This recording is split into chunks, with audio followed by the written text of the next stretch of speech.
Okay, let's begin. And then with the fruit of our learning should help to bring home all of the rest of the hostages and protect our soldiers and Yisrael and all of the innocents and bring a speedy end to our wars and be an Ilui Neshama for my mother, Shalom Aleichem Bas, Menachem Mendel Berachel.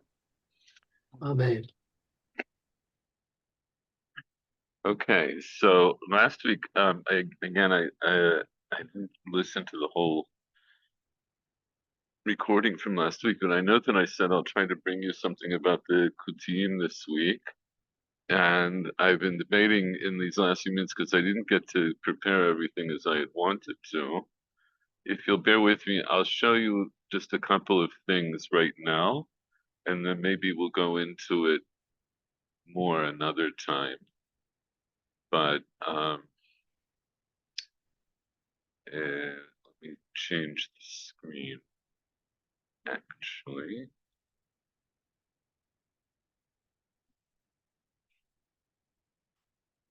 The Kutim, of course, come up in the Mishnah in a number of places. So this is the Mishnah Brachot. I'm pretty sure this is the first time that the Kuti is mentioned. So this is a Mishnah you may be familiar with. Shosha. Second. Do it. Okay.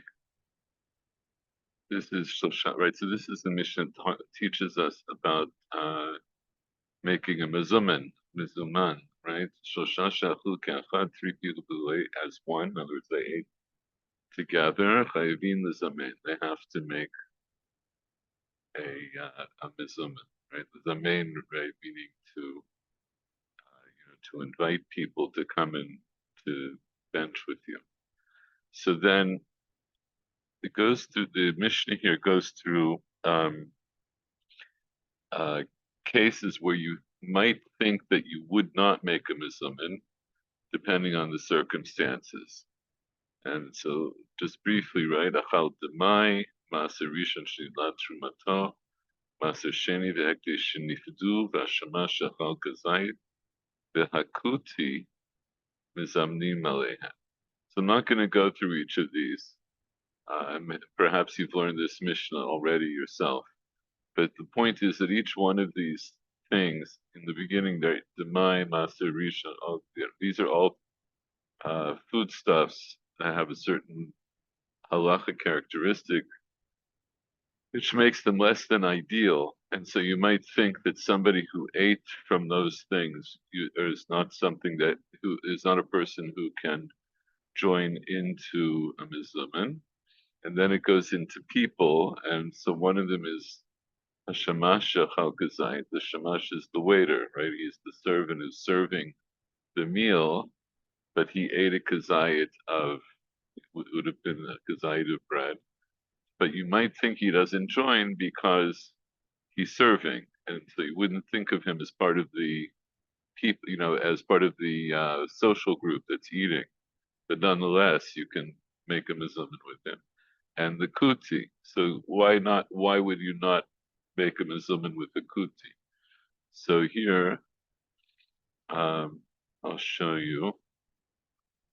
Actually,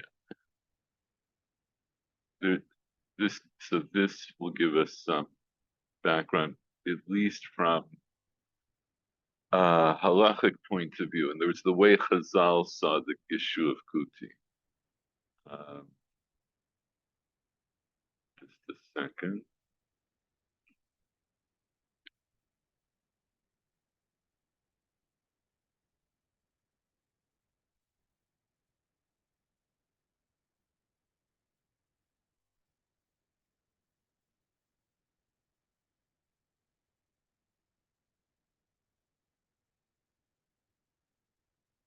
This is the Rambam. Oh, wait a second.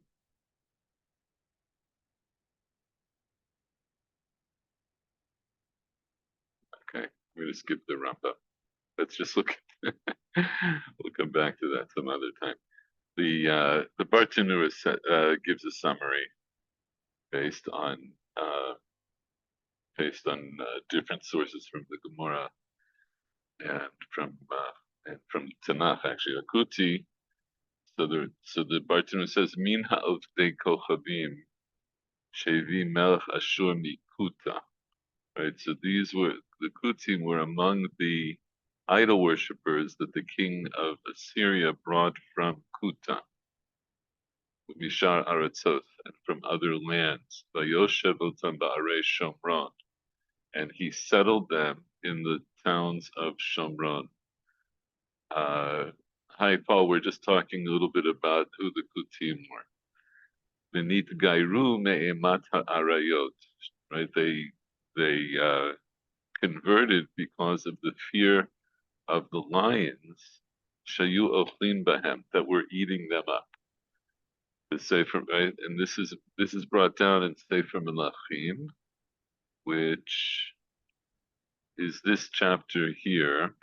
It's Melachim Bet Perek Yud Zayin, and you can see the.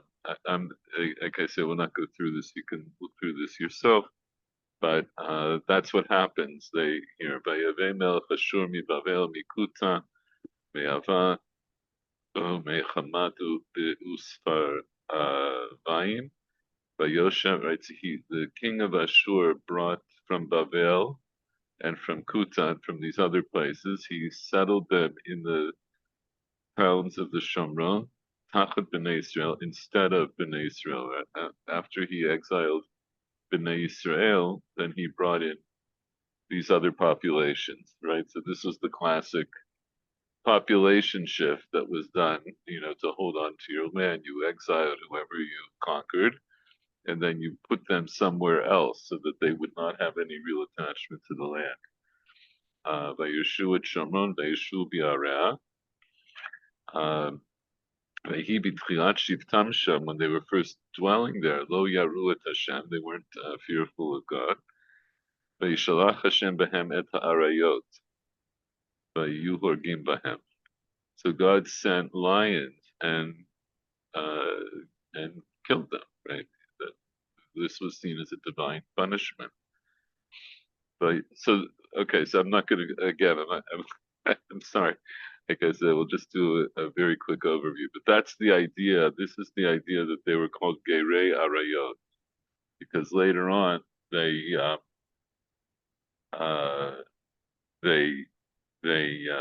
convert. In other words, they say that we'll accept Hashem and we'll take upon ourselves. Right here, I'm skipping down. You Yiraim et Hashem. Then they were God fearing.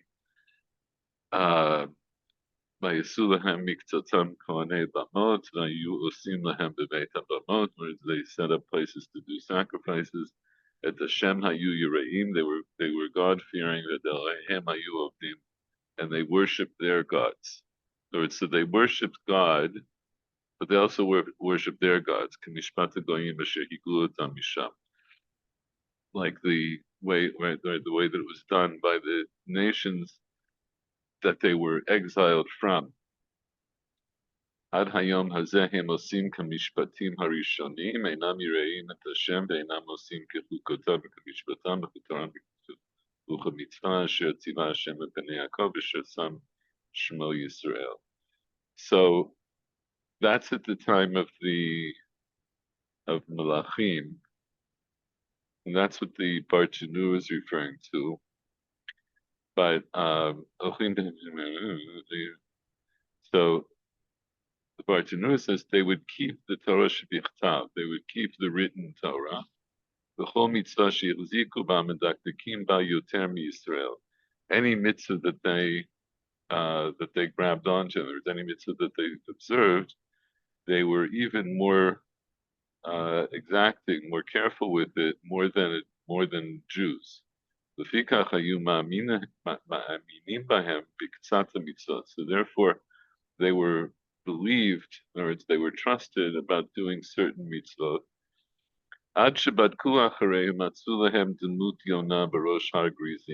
until they checked them, or Chachamim of the time did some investigation, and they found this image of a dove at the head of Har Grizim, which is the place in the Shomron where they lived and still, presumably still lives. Right? These are the people we call the Shomronim, Shayu Ovdimota, and they were worshiping, they were serving this image of a dove. Afterwards, because when this discovery was made, it was understood that they were Ovdei Avodah Zarah, so they were treated as complete Ovdei Kochavim for all purposes. Therefore, nowadays we don't make a mizumah with a kuti. So this is like I have the impression that Bartanura, who was living in Jerusalem, he mixed up the Shomronim with these people, which Ezra didn't want to include in the Jewish people when he came back from. I don't think that the Bartanura was mixing anything up. The Bartanura here. He knew the Shomronim. He lived in Jerusalem. He knew them. But this is 1,000 years later. I understand, but you're not letting me finish. You're putting together things and you're making certain assumptions. The Bartanura wasn't making this declaration based on his personal investigations. Everything that the Bartanura is saying here is really from different Gemaras, and so including this idea that they're Gerayot. There's a Gemara in Yevamos that talks about this explicitly. And this is, during the time of the Tanaim and the time of the Amoraim, and the way, all the Bartanura is doing is summarizing these things that he got from Chazal. So he's not necessarily making a declaration about the Shomronim of his time. He's talking about the Kutim, the time of the Mishnah, and what he thought about the Shomronim who were living in Har Grizim when he was living in Jerusalem, right? So he was originally from Italy, right, from Bartanura, but he moved and lived in Jerusalem. He's not making a judgment call about that.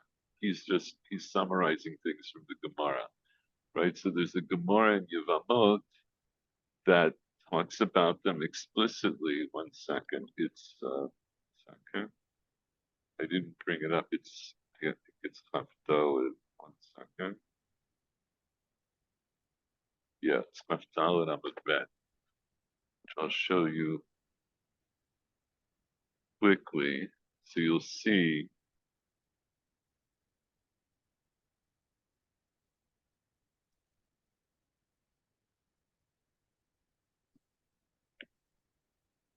I feel a little bad because what I'm doing, it's a very quick overview.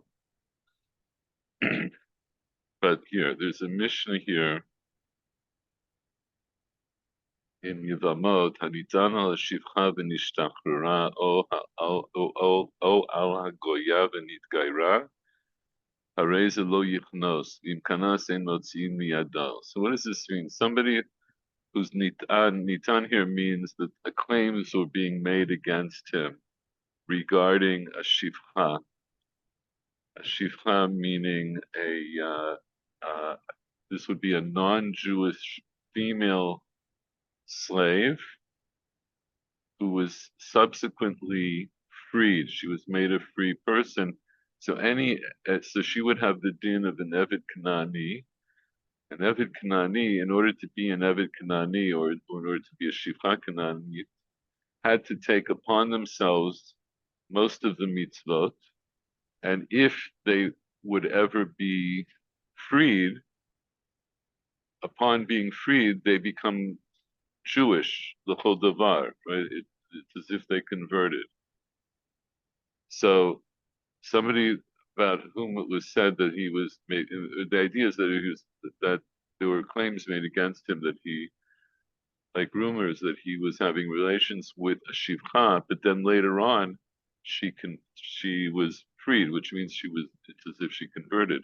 Oa Hagoya, or similarly, if the claims made against somebody having relationships with a non-Jewish woman, Benit Gaira, and she converted, then Hareza lo yichnos, he shouldn't marry her. V'im kanas ein motziin miyada, and if he does marry her, we don't take her away from him, right? In other words, we don't make them get divorced. I'm going to skip the next part. So here the Gemara says, Hagioret mi hahavya. So the Gemara doesn't understand why should you remove her, right? Why should you break up that marriage? She is a Gioret. So in other words, maybe he was doing something untoward before she was converted, but now she's converted. So why should you think to break up the marriage? Or minhi, and we throw against it this other source that says echad ish nitgayer l'shum isha v'echad isha shnitgayra l'shum ish v'chein mi shnitgayer l'shum shulchan melachi l'shum of avdei Shlomo einam gerim divrei Rabbi Nechemya. So we have a brayta that says if somebody converted l'shum isha, meaning means l'shem isha. There's somebody converted for the sake of a woman, or a woman who converted for the sake of a man, right? These are things that happen still today, right? People who convert in order to marry somebody Jewish. In other words, and then these other things. In other words, if somebody converts not for what we would consider to be the right reason, right? In other words, you're supposed to convert in order to accept upon yourself whole malchut shamayim and so forth. So in fact, Rabbi Nechemya says in all those cases they're not gerim. They're not really considered to be converts. Shaya Rabbi Nechemya Omer, Rabbi Nechemya said, Echad gerei arayot, Echad gerei chalomot, Echad gerei Mordechai ve'Esther, Einan gerim ad sheyitgairu bizman hazeh. So, wait a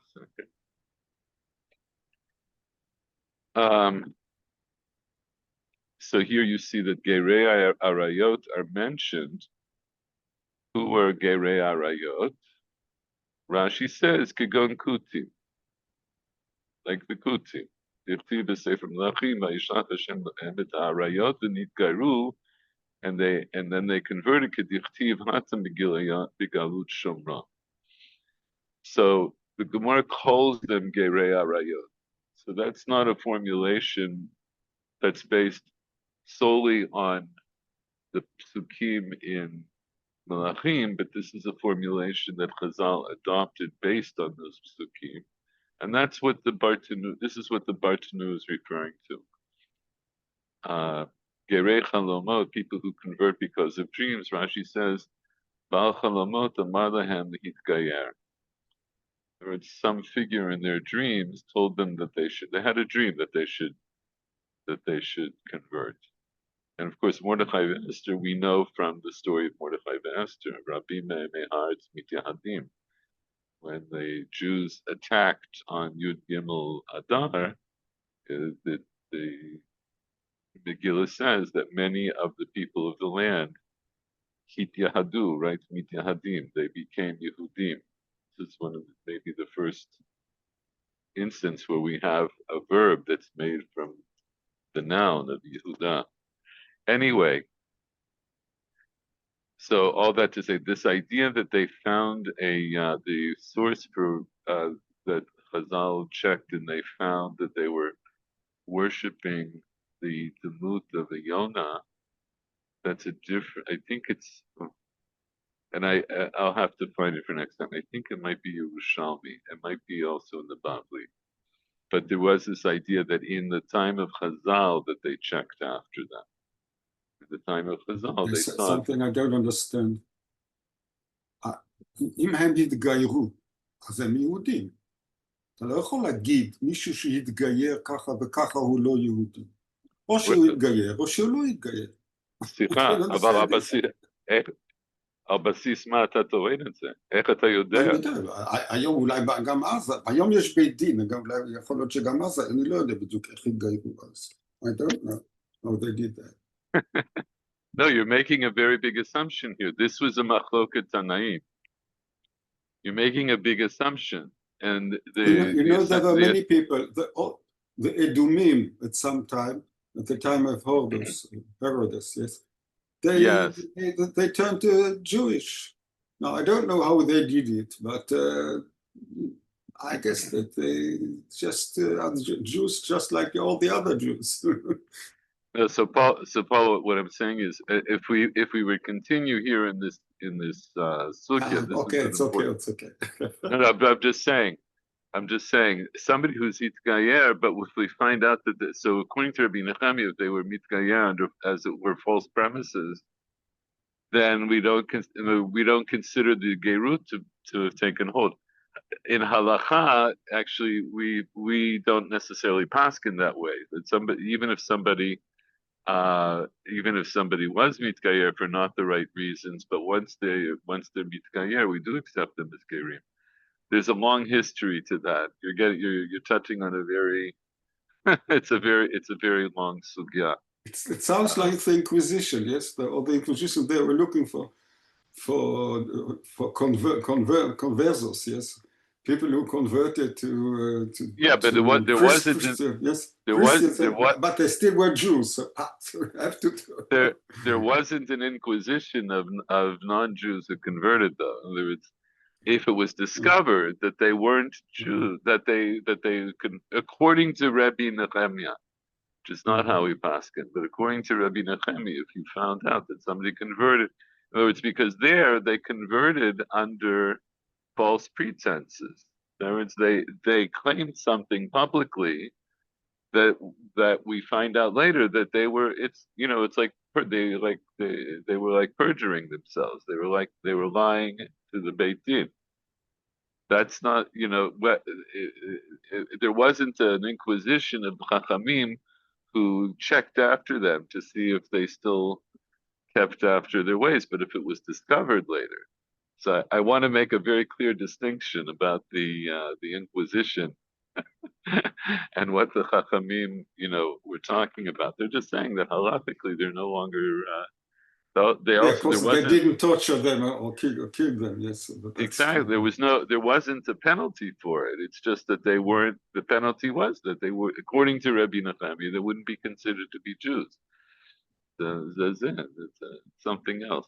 Anyway, that gets into a much longer discussion. So these are the kinds of things I didn't necessarily want to get into details, but I did want to give you some very quick overview. And believe that there may be even next week. I'm not promising. I'll put together the some other sources for you, but these are basic sources. Like when you're learning Mishnah, you'll find kutim come up, and this idea that kutim were yoter medakdekim, right? That they were even more careful about doing certain mitzvot than Jews. It's also things that we learned from Mishnah. But again, there were different. What you see from the stories, there were different times and different eras. How Shomronim are viewed today, I think, is still somewhat a matter of controversy. Although I don't think anyone believes them to be Ovdei Avodah Zarah in this day and age, but they're also not necessarily considered to be Jews. So, again, separate discussion. Aren't there kutim in the Gemara, which was written in Bavel? Sometimes they do mention all kinds of. So that. Yes. Well, here's but according to this, there shouldn't be kutim in Bavel, but there were. Oh, kutim in Bavel. Yes. I'm not so sure. That I can't say. The Mishnah was written in Eretz Israel. In Eretz Israel. So you have all kinds of discussions. You say, somebody met the Kuti. They had a discussion with him, but does this not happen in the Gemara? I don't know. All the sources that I brought you, they're all Tannaitic sources. And there's the sources that talk about Kutim are Tannaitic sources, right? We have the Mishnah and Brachot, and I brought you a Braita from the Sefed Yevamot. So those are in Eretz Yisrael. But the other point, but I'm glad that you mentioned this because I mentioned this a long time ago, maybe more than once. Sometimes in the Gemara, if you see the term kuti, it doesn't necessarily mean a kuti because of self-censorship. Sometimes the Jewish censors, in order to be able to publish, or it's even just to have copies of the Talmud, they would change the name, they would change the terms for non-Jews. So kuti was sometimes used as a substitute for Nachri, for a general non-Jew. They made it more specific so that it wouldn't offend it wouldn't offend the Christians who are looking at the Talmud and trying to ban the Talmud. So yes, sometimes kuti comes, and then those are things you have to check. Whenever the term kuti comes up, you have to check and see does it really mean kuti or was it a censored? Are we looking at a censored version? So that's a good point. All right. Anyway, I had the impression that when the Gemara says kuti, they mean a Zoroaster. So the people they were living, most of the population in Babel were Zoroastrian. In English, yeah, Zoroastrians. Yes. Zoroastrians. It could be. I mean, certainly in Paras, right, in the parts of Babel. Paras Babel was the same at that time. It was the big overlap. Mm-hmm. So yeah, no, but in terms of that, so we'd have to go into it, which we're not going to do now. But if you see kuti mentioned in the Gemara itself, not in a Braita and not in a Mishnah, but as if it's something that's taking place in Babel, then it's probably not. It's probably a censored version. It wasn't that Chazal were actually very careful with their terms, so they wouldn't say kuti about somebody who wasn't a kuti. But because of shibushim later on, the text would get adjusted. Okay, so let's go back to our Gemara. I trust everybody got my sheets. Michael Werner, why don't you start reading? We read this last time, but let's do this again.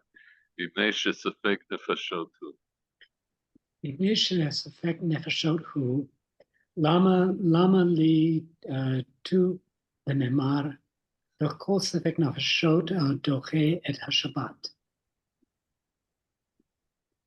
Amar Rav Yehuda, Amar Rav, lo sefek Shabbat zo bilvad amru, ela afilu sefek Shabbat acheret.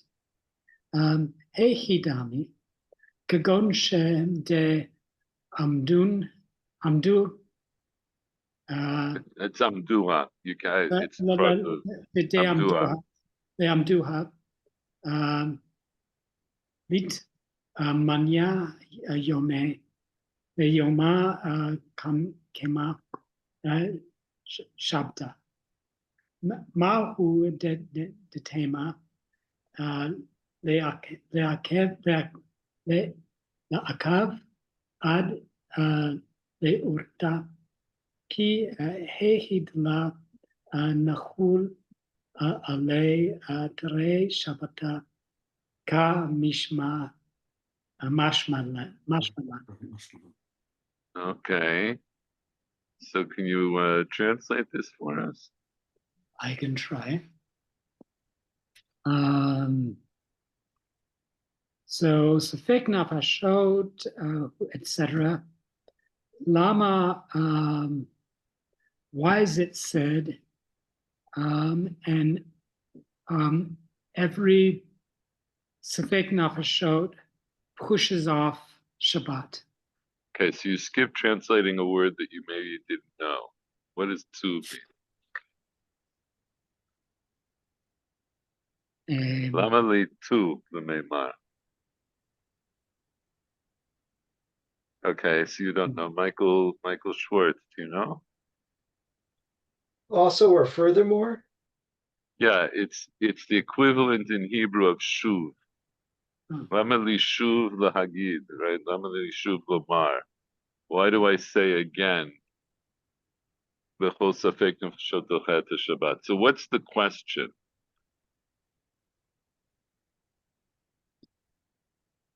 And why is it? I mean, why is it saying? Why does it say called Shabbat, even though that's already been established?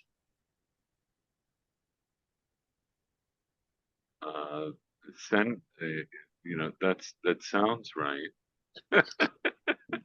I'm pretending that I'm Chat GPT, saying something that's plausible. I'm saying plausible, saying something that sounds plausible. Okay. So as we said last week, the Gemara here, right? It's going on what it says in the Mishnah.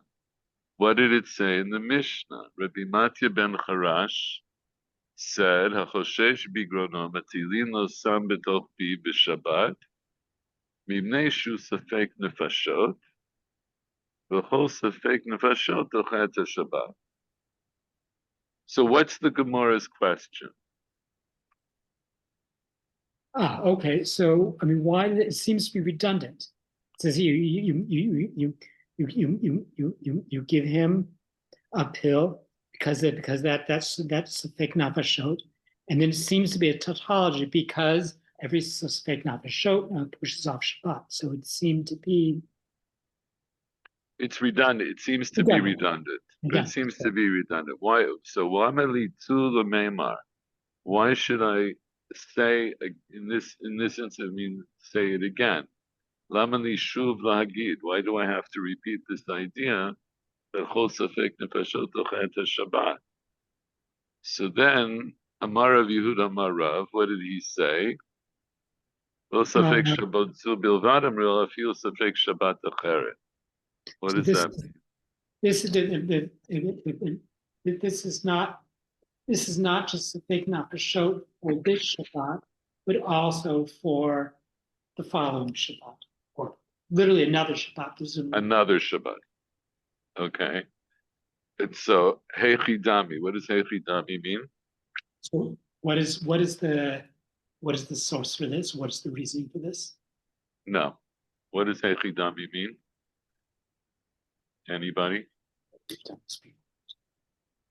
What is the case? What's the case? Hechidami literally means Ech Domeh. That's really what it means. But it means, like, what would this be like? Meaning, how does it, what's a practical case? How does this work? Kigon de amdua letamanya yome. What does that mean?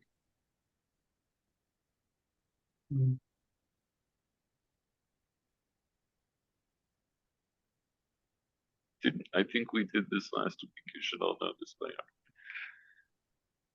heart. Okay, Michael Schwartz, amdua letamanya yome.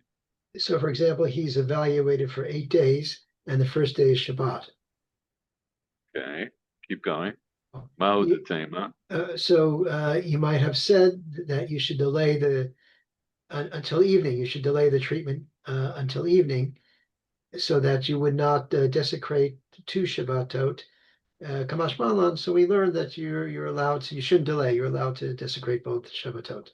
That's what the redundancy is teaching us. Okay, right. So except it doesn't say that you're allowed. It says that you're required to. I'm sorry, Michael. I say that again. I didn't hear your whole sentence. So, I mean, as I understand it, it doesn't say that you're allowed to start the treatment on this Shabbat. You're actually required to. Okay, so correct. Kamash Malan. What does Kamash Malan mean? This is just a term I want you to have hardwired in your head.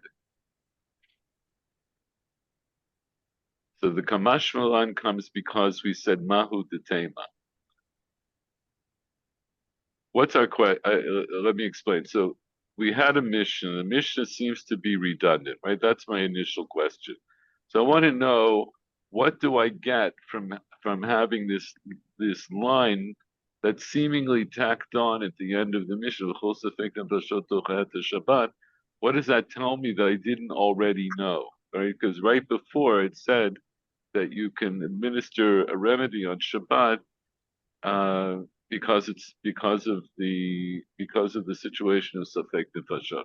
So what does this add that I didn't know? So Rav Yehuda Marav says it tells me that Kol Safek Nefashah means not only the Safek of this Shabbat, so it's not just any Safek, it's any Shabbat, right? So the Safek, regardless of how many Shabbatot it's going to affect, it's going to push away the Shabbatot. And so then the Gemara wants to know, how does that work in practice? So in practice, it works because maybe we have somebody for whom the doctor has prescribed a remedy that they need to take every day for 8 days. Or maybe they have to take it today and in another 8 days. Either way. And the first day is now. It's Shabbat. So now, Mahu Detema, what would you say? So that's the I'm translating into other Aramaic terms. That's the Havamim. What would you say? What would your assumption have been, right? What would you say? What would your assumption have been? Your assumption would have been to hold back the treatment, as Michael Schwartz told us, to hold back the treatment until the evening or until the night. In other words, until Motzei Shabbat. So in order that we won't be nechul, that we won't be mechalel for him 2 Shabbatot, kamashmalat. So it comes to teach us. So this is what we would have thought had we not known what comes to teach us. The seemingly redundant there's seemingly redundant Safek Nafashot at Shabbat. Very good. So the Kamash Malan tells me that's a term that means I don't know why I need this, right? That was our question. I don't know why I need this. So in the end, Kamash Malan, it does come to teach me something I otherwise would not have known. That's Kamash Malan. And it's Kamash Malan, I have to set up, as it were, the assumption that I would have had I not had the Mishnah. That's the Mahu Detema. What would you have thought? What was your presumption without the Mishnah? You would have said, I want to be Mechalel Shabbat as little as possible. So if this guy needs treatment for 8 days, so it's Shabbos morning, he can wait a few hours. Kamash Malan. No, you don't wait. Very good. Okay. Second. Michael Schwartz, why don't you read Rashi? Lo safek Shabbat zo bilvad. Lo safek Shabbat zo bilvad. Lo sheyeh safek nafashot l'Shabbat zo. Elo afilo eina safek l'Shabbat zo. B'shita lan dahayom lo yomut. Eli safek she'im lo yasu lo hayom. Shema yomot l'Shabbat haba'ah. Okay, so can you explain this? Can you translate this? So not this. So not just a doubt for this Shabbat only. So the lo sheyeh. So there will not be a doubt. Lo sheyeh will not be doubt. Sefek nefashot. Doubt about life for this Shabbat. Rather, even if there is not a doubt for this Shabbat, it's clear to us that today he will not die. Rather, that the uncertainty, the doubt is if he does not, that if we don't do it today, perhaps he will die in the coming Shabbat. Okay. Do you think you understand that well enough to say in your own words? But Rashi's adding in an important point here. Yeah, he's saying that even if there's no Sefek Nafashot for this Shabbat, we still give him the treatment today because there's the possibility of the Sefek Nefashot for the coming Shabbat if he does not receive the treatment today on the first Shabbat. Right. So this is very good. So this is the point, because Rashi lo sheyeh safek hanefashot l'Shabbat zu. Maybe, in other words, when we use the term safek nefashot, so it really means that we have a doubt regarding the life of the person in question. So when we say lo safek Shabbat zu bilvad, Rashi says even if the safek nefashot doesn't really apply to the present. In other words, we know that he's not. Let's say I'm just saying it's Shabbos morning. Maybe Shabbos is over in 12 hours. We know he's not going to die in 12 hours from this illness. So you might say, okay, so it's not really safek nefashot right now. His life is not in immediate danger. Elafilu ein hasafek l'Shabbat zo. But even if the safek is not for this Shabbat, in other words, we're not worried about him dying right now. So the safek doesn't, you could argue, doesn't really apply to the here and now. I'm worried about his condition in another week. The pshita l'adayom lo yivir. Obviously, he's not. It's obvious to us that he's not going to die today on Shabbat. Ela safek she'im lo yasu lo hayom sheme yamut l'Shabbat haba. Well, what's the safek? Maybe if we don't give him a remedy today, he may die by next Shabbos, or he'll die on next Shabbos. So that's the chidush of v'chol safek nefashot dochet Shabbat, and it widens the notion of safek nefashot. This is where we clarify that safek nefashot means not even if he's not in immediate danger, but his danger is if he's not treated immediately, he could come to be in a life-threatening position. So that allows us, or as Michael Warner says, that forces us to start the treatment as soon as we know what the treatment is, even if it's on Shabbat. Go ahead, Michael Schwartz. Echidami. Dami kagon da duha. What's the case, for example, that he's evaluated? The doctors do for him a cure 8 days. Right. You know, this is a case where you read Rashi as one sentence. Echidami, there would be like a question mark here. Higon ta'amdua rofim lasot lo harfuah shlona yamim. Right, Rashi here is he's filling in the missing words of the sentence. So that for example, if they, meaning the doctors, had evaluated him to do a remedy for him for 8 days, or a treatment for him for 8 days. Very good. Okay, we're on our way. Okay, so let's go on to the next Braita. Paul, can you read for us? Tanya Nami Hachi. Tanya Nami Hachi. מחמין לחולה שבת, בין להשקותו, בין להברותו. ולא שבת זו בלבד, אמרו, אלא לשבת אחרת, ואין אומרים נמתין לו שמא יבריא, אלא מחמין לו מיד, מפני ספק נפשות דוחה את השבת, ולא ספק שבת זו, אלא אפילו ספק שבת אחרת, ואין עושים דברים הללו אלא, ולא, איפה הייתי? ואין עושים דברים הללו לא על ידי גויים, ולא על ידי כותיים, אלא על ידי גדולי ישראל. ואין אומרים יעשו דברים הללו, לא על פי נשים ולא על פי כותיים. אבל מצטרפים לדת אחרת. Okay.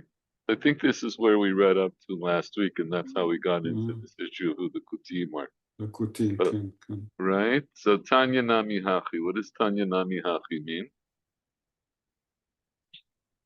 He brings a baraita, but Nami Hachi.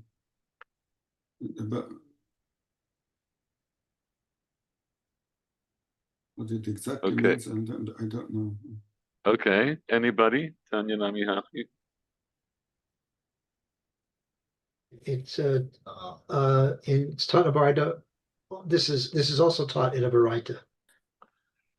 You're right. So in other words, yes, or I might even say, thus is taught in a Braita. We also learn thus in a Braita.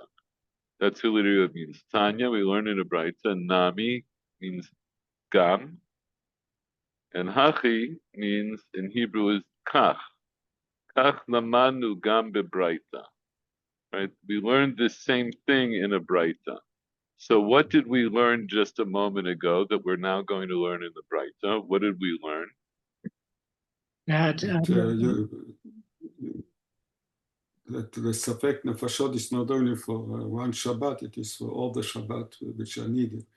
And Okay. they talk about the next Shabbat, but maybe last time I said that it's probably for all the Shabbatot. For any, right, Shabbat Mhm. Acheret, for any other Shabbat where, For any I other think you put it Shabbat, very correct. well, for any other Shabbat where it's needed. Mhm. So we also learned that in a Braita. So let's see how we learn the Braita. So now, Paul, go ahead. Mechamin l'chol b'Shabbat. Yes, you warm somebody is ill on Shabbat. You are allowed to warm him or to give him maybe Mechamin warm chamin, we water. warm up hot water. We want that. Chamin here Hot means, water. yeah, Yes. Uh-huh. right? Ben l'hashkoto, ben l'havroto. If hot water to give it to drink or to just to warm him up to that he should feel better or something like this. You're right. So I mentioned this last time. You would, Michael Werner, what did you say? bathe him.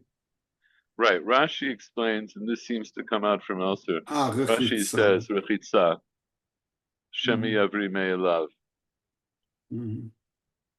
So I think what Rashi is saying there is because the word lahavrot doesn't necessarily mean, doesn't have anything, it doesn't really have anything to do directly with washing. But here it's understood to mean washing. It doesn't Well, come from Bari to help him to get better or something like so this. it could be that's how Rashi understands it in this context. Lavroto, Shema Yavri Me'elav. Maybe he'll become healthy by himself. In other words, that by washing him in hot water, that will bring about his health, right? And depending on what it is, but that so Rashi seems to understand the Havroto mean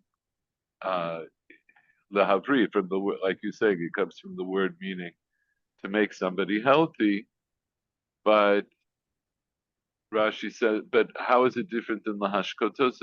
Rashi understands it means you have to want. That means that you would heat up you would heat up water. Heating up hot water is a little redundant, but heating water in order to help him to recover, in order to make him healthy. Okay. So these are things that you can do for a choleh on Shabbat. And the Braita goes on to say, go ahead. But not only for this Shabbat, but also for another Shabbat. Yes, Acheret. Yeah, for another Shabbat. And you don't say that we are going to wait Shema for him Yavri. well, that he gets better Right, after Shema. Shabbat. Well, Shema, what Shema means, right? Ulai, right? We don't wait for him because maybe he'll get better. Meaning, yes, we don't wait till after Shabbat before we'll heat up water for him, for example. Yes, Because but you do it immediately. You heat the water immediately now. You don't wait after מוצאי שבת. Mm-hmm. מפני שספק נפשות, because ספק נפשות דוחה שבת. Okay, yeah, Yeah, it pushes so away the Shabbat. It pushes away the Shabbat. Yeah. But not only this Shabbat, ולא ספק שבת זו, not only ספק for this Shabbat, but also ספק for another Shabbat. Mm-hmm. And you don't do all these things, don't do these things. You don't heat the water, yes? Mm-hmm. You don't do it with by asking a goy or a kuti to do it for you, but you do it. We talked about it. Dol Israel, but it could be person, grown-ups, yes. Adults. Adults, yes, Jewish adults, but it may also be Gdolei Israel, the way we understand it today. Maybe a Rav, somebody, an important person. Mm-hmm. Mm-hmm. Right, ואין those were the אומרים, two pshatim. Go ahead. ואין אומרים יעשו דברים הללו לא על פי נשים ולא, and you don't say that we will do those things, that we heat up the water by women and not by kutim.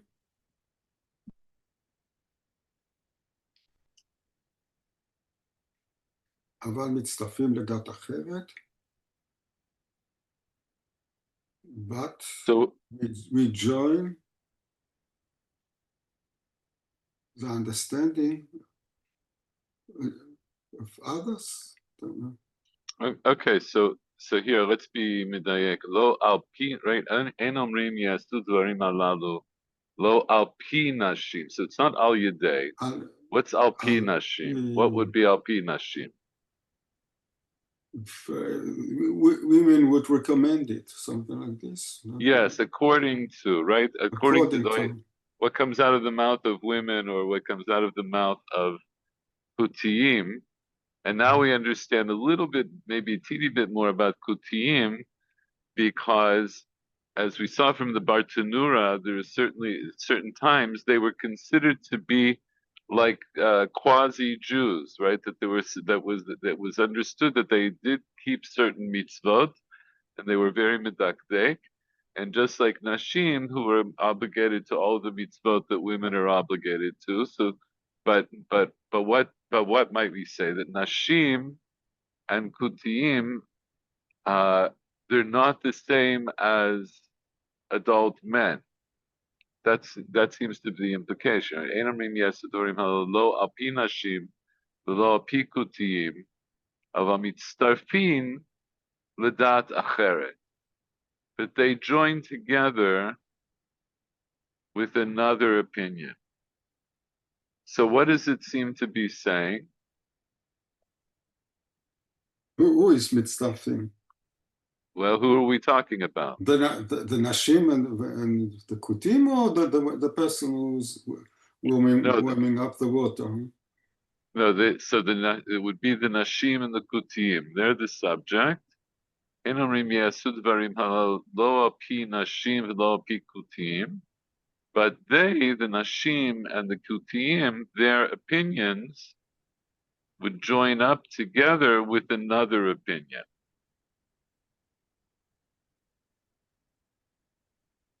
Okay, you need some Rav or some real Jew, quote unquote. Well, not exactly. But what's the point? Where we had a discussion similar to this prior. Michael Schwartz, do you want to say something?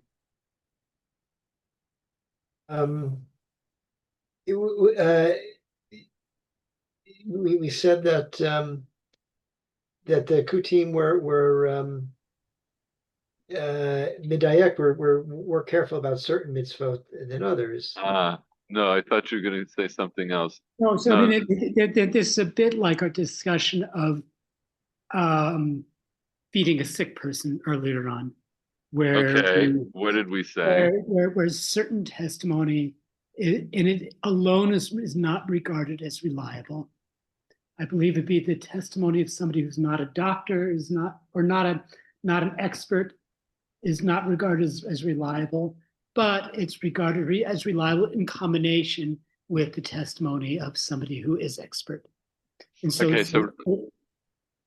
so here too, the testimony of a kuti or a woman alone is not regarded as reliable, or as sufficient, but in combination with the testimony of an adult Jewish man, it is regarded as sufficient. okay, something along those lines, and you are absolutely correct. This is we But talked. reliable, it's not a real word, because a kuti could be a very good, a great doctor. So that's not a problem. Okay, so The I problem get. is that I think I was using the word testimony incorrectly when I was referring. So, I mean, in the case of a doctor, we're not talking about testimony. What are we talking about? We're talking about a medical opinion, not testimony in a court of law. Yeah, exactly. So I was going to tweak that for you, but you tweaked it yourself. Very good. But what Michael Werner remembered is that we talked about this before. We had a Mishnah, right? The Mishnah said, this is the beginning of this whole discussion, is the Mishnah that we learned. Wait, did I switch the? Well, we're still on the right screen. No. Do you see this now, Mishnah Yoma? Ubara Shehiricha? Yes. Yeah. Ubara, right? Ubara Shehiricha machilinota ad shetashiv nafsha. Cholem machilinota api v'kiyin. V'ein sham b'kiyin machilinota api atzmo ad shiomar dai. Right? So we had a discussion about this a long time ago, and we are going to have to look at it again in light of the Braita that we just read, because the Braita that we just read doesn't immediately fit into the way we learned this in the Gemara. But I'm going to leave that question aside for the moment. Let's just say what the pshat here is. So the pshat was going to be, like Michael Werner is indicating, we don't say that we do these things to warm up water for a sick person on Shabbat, meaning that to violate Shabbat in whatever way necessary for a sick person, we don't do that neither by the the recommendation, or it's according to what women say, or according to what Kutiyim say.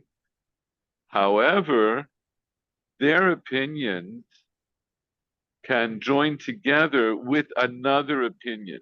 So this other opinion, knowing that we had this discussion earlier in the Mishnah, who would the other opinion be referring to? A medical expert. It could, or right. if we're talking about testimony, then it would be. We're not talking about testimony. What are we talking? Medical expert. We're talking. Okay, so L'da'at Acheret would seem to be a reference back to this idea of bikiyin. And we had a discussion about this earlier, which I think at the time we spent some time in, and I said, we'll get into this later, right? Because I knew the Gemara is going to bring this up later.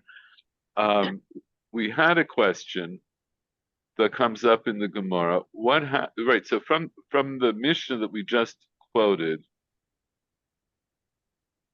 we know that the Gemara has to deal with these questions.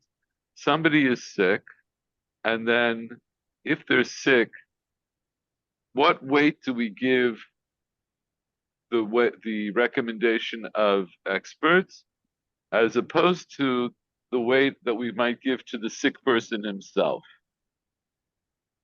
And then in the Gemara we had this. We touched on the idea What if we have some experts that say one way and some experts that say another way? How do you measure? How do you weigh the relative opinions? And now I have this piece of information that if there's that it's what it sounds like from this Braita is if there's a sick person on Shabbat and the it sounds like if the only people who are there that have some kind of a medical opinion are either women or kutim, then we don't go by them. However, we would take their opinion in conjunction with somebody else's opinion. Who's the somebody else? Maybe it's another baki. So in other words, so meaning that maybe the nashim and the kutim are also bikim, but by virtue of their status, we take a lower view of their opinion. Let's look at Rashi here for a second. Michael Schwartz, Alpi Nashim. Alpi Nashim, im Nashim or Kutim, Omnim Tzarich, Ein Mechalalim Al Pehen. According to the word of women, if women or Kutim say that the patient needs, we don't desecrate Shabbat on their word. Okay, so Rashi says kipshuto. In other words, the simple understanding of the Braita is that if these are the only people here who are telling us that you should violate Shabbat for this sick person, we don't depend on their word to violate Shabbat. So if Rashi is ill and one of his daughters says that we should warm water for him, then it wouldn't mean anything. You have to wait for Motzei Shabbat. רק רגע. מרים, אני בשיעור. Yes. Okay, so yes, in other words, what you're saying, what Rashi is saying is, yes, based on the simple understanding of this one line of the Braita, that would be true, right? That's not necessarily the conclusion of the Gemara. It's not necessarily the conclusion that we're going to understand at the end of the understanding of the Braita. But right now, that is our working assumption that that's what the Braita is saying. That is what the Braita is saying. Aval mitztarfin ladat acheret. Michael Schwartz, continue. Al mitztafrim ladat acheret, kagon shneim omrim tzarich, v'shlosha omrim ein tzarich, v'isha arkuti omrim tzarich, mitztarfin lamahu plaga uplaga safek nefeshot lahakel. So, for example, if two say that the patient needs, and three say that he doesn't need, and a woman or a kuti say that he needs, we add or combine their opinion, since The Mahavi would mean lihiyot. In Hebrew, it would be liyot, to be. So we would add to be 50-50, and when it's a case of Sefek Nefeshot, we rule leniently. Very good. So this is how, right? So this is how Rashi understands, and he gives a very explicit example that we can use their opinion to be mechalel Shabbat. In other words, so if they're the ones, if the nashim or the kutiyim are recommending that this sick person needs hot water now, and we don't have hot water for him now, so we have to warm up hot water for them. So maybe two other people who are there who are experts, and they say that we need to warm up water for him. And there are three who are also experts who say we don't need to warm up water for him. But I have a woman or a kuti that say tzarich, then their opinion will be used in conjunction with the opinion of the people who are being mekil to make it 50-50, to make it 3 against 3. And safek nefashot lahakel. So there's a lot to unpack here, right? Because why does Rashi specifically talk about 2 as a 2 to 3 instead of 1 to 2? And what difference does it make if it's 50-50 or not? In other words, because what did we say? Safek nefashot lahakel. To what is that? What's the word I'm looking for? Does that mean that it has to be a safek shakul? That there has to be a 50-50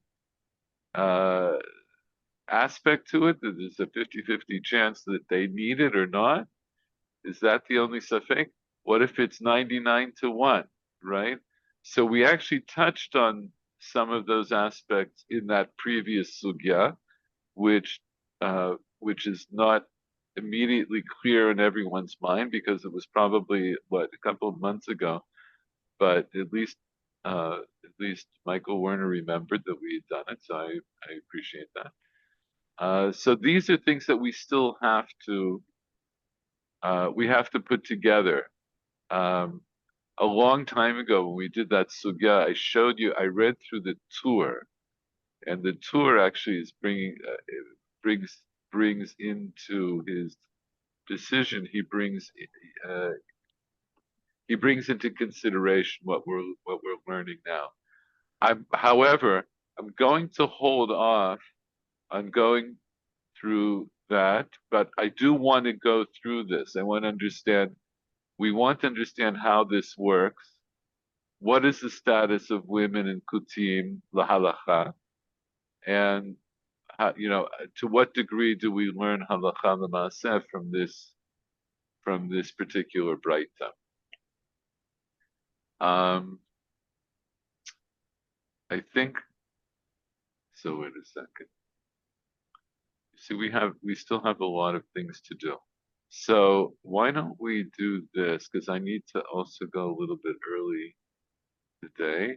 I think we'll stop here. Then I'm going to do a quick reading of this braita. But before, you know what? Maybe not. Let me just point out one more thing. Tanya nami hachi. Right? So we brought this braita, as we said, because we learn also in this braita the same conclusion that I learned based on this Ma'amar of Rav Yehuda Marav, which was based on the understanding of why I had this extra line in the Mishnah.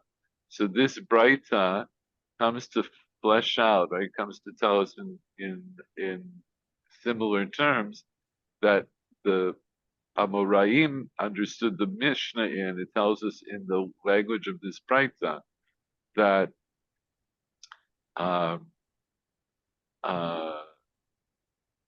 Lo Shabbat zu bilvad amru el Shabbat acheret, because Safek nefashot doche to Shabbat, right? So meaning that I can be doche Shabbat not only for this Shabbat but even for another Shabbat.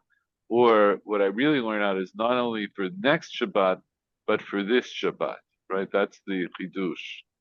You might think I don't have to be Mechal Shabbos this Shabbos, but that's the chidush. I'm Mechal Shabbos even today.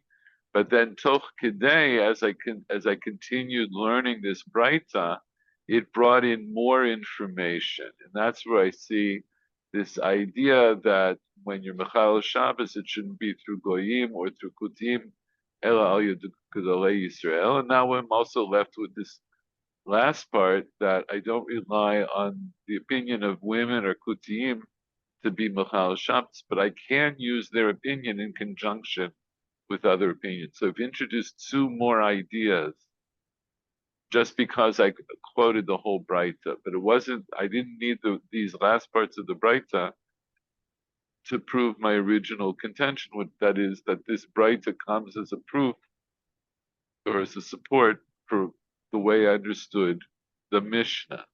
Okay, let's stop here. Next week, we're going to pick up from here, which in the sheets that I sent you, I don't remember which number sheet. I think it's the second or third sheet. Tanura Banan Befachim Pikuch Nefesh B'Shabbat.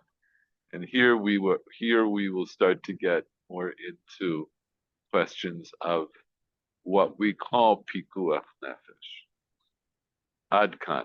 Any last questions or comments? No. Okay. So hopefully I will see you all next week. Thanks, good night. Bye-bye. תודה. Good night. Bye bye.